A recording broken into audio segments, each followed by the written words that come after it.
কখনো ভাবিনি খুলনা শহরের মধ্যে এত সুন্দর প্রাকৃতিক দৃশ্য দেখতে পাবো। এই যেন নিজের চোখ দুটোকে বিশ্বাস করতে পারছি না। সাদা মেঘ, নীল আকাশ, পাশে রেল লাইন আর চারিদিকে সবুজের সমারোহ। এ যেন প্রাকৃতিক সৌন্দর্যের এক বাস্তব উদাহরণ। খুলনা থেকে মাত্র 5 টাকা অটো ভাড়া দিয়ে চলে আসতে পারেন এই সৌন্দর্যের নীড়ে। জানি না এই ভিডিওতে আপনারা কতটা উপভোগ করতে পারবেন, তবে আমি আশা রাখবো একটি বার হলেও এই স্থানটিকে সচক্ষে দেখবেন। আপনারা যদি এই স্থানটির নাম ঠিকানা জেনে থাকেন তাহলে অবশ্যই কমেন্ট করে জানাবেন, আর যদি না জেনে থাকেন তাহলে আমি তো আসি, ভিডিওর মধ্যে আমি জানিয়ে দিব। সেজন্য ভিডিওটা একটু স্কিপ না করে সম্পূর্ণ দেখবেন।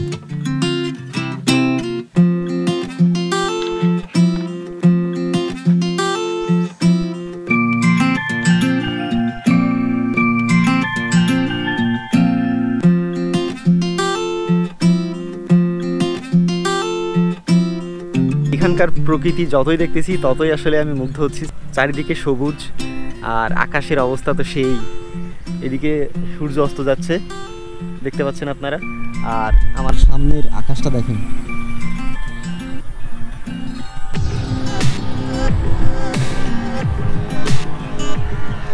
অসাধারণ সব দৃশ্য।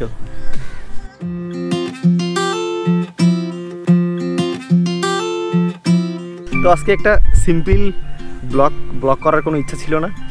এখানকার পরিবেশটা দেখে আমার ভালো লাগছে। এটা ঠিকানাটা হচ্ছে আপনার খুলনার জোড়াগেট আছে, জোড়াগেটের সাথে যে রেল লাইনটা চলে গেছে, এই রেল লাইন থেকে কিছু দূর হাঁটলে, রেলের পথ ধরে কিছু দূর হাঁটলেই আপনারা এইরকম সুন্দর একটা জায়গায় চলে আসবেন।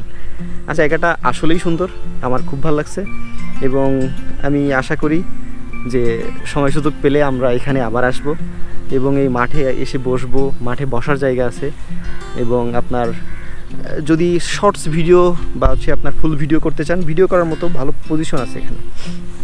তো আমরা অলরেডি একটা শর্টস ভিডিও করছি, যেটা হচ্ছে ভৌতিক কিছুটা ভয়ের, হ্যাঁ।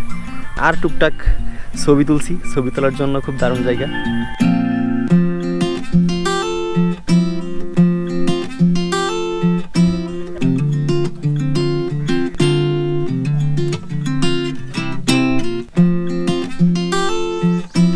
এখানে এসে আমার কাছে একটা প্রশ্ন মাথার মধ্যে ঘুরপাক খাচ্ছে যে এখানে এই ট্রেনগুলো এখানে এরকম দাঁড় করে রাখে কেন, বা এটা আমি কখনো চালাইতে দেখি না, এটা এইভাবে রাখা কেন।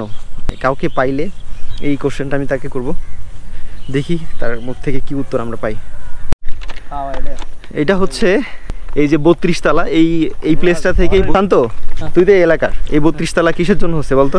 এটা মূলত আমাদের এই যে পাশে শেখ আবু নাসের ক্রিকেট স্টেডিয়াম আছে, হ্যাঁ, ওর কারণে মানে এখানে সেভাবে ফ্যাসিলিটিসটা পায় না বিদেশি ক্রিকেটাররা বা আমাদের দেশি খেলোয়াড়রা।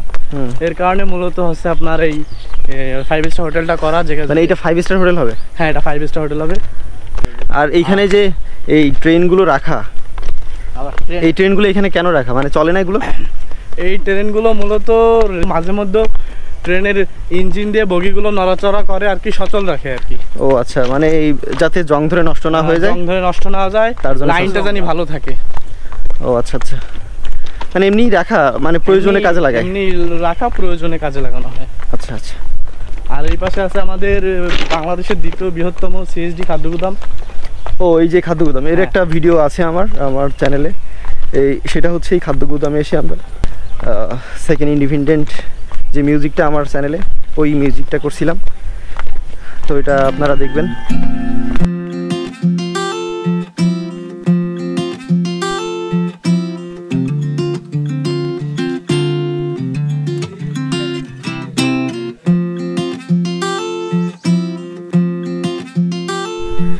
এখানে আসলে আপনারা বিকেল টাইমে আসবেন এবং সন্ধ্যার আগে বের হয়ে যাবেন, এটা ভালো হবে আর কি।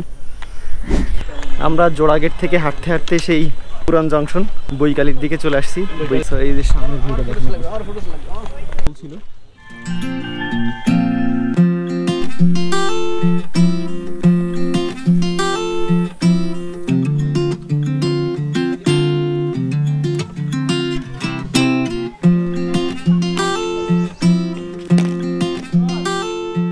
আজকের এই আকর্ষণীয় সুন্দর ব্লগটা এখানেই শেষ করতেছি।